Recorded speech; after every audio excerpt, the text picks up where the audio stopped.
দেখেন, আমরা ভুল সহজে ধরতে পারি, কিন্তু নিজের ভুল শুধরাইতে পারি না।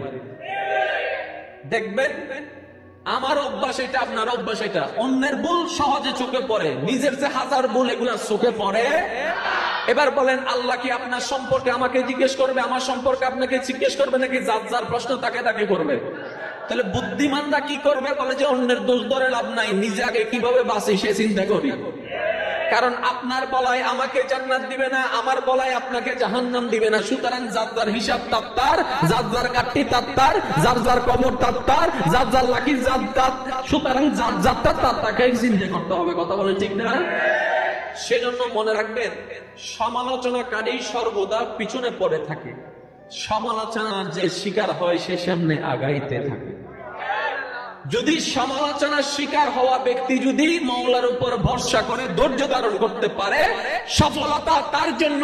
কারণ রব্বে কারীমের ঘোষণা হচ্ছে, ইন্নাল্লাহা মা'আস সাবিরিন, নিশ্চয় আমি আল্লাহ সেই ব্যক্তির সাথে আছি যে ভাইয়ের আঘাত সহ্য করে ধৈর্য ধারণ করেছে, চাচার আঘাত সহ্য করেছে, যে ব্যক্তি অন্যের আঘাত সহ্য করেছে, যে ব্যক্তি অপমান সহ্য করেছে, সমালোচনা সহ্য করেছে, আমি মওলাকে রাজি করার জন্য সে ধৈর্য ধারণকারী ব্যক্তির সাথে আমি আল্লাহ আছি। সুবহানাল্লাহ।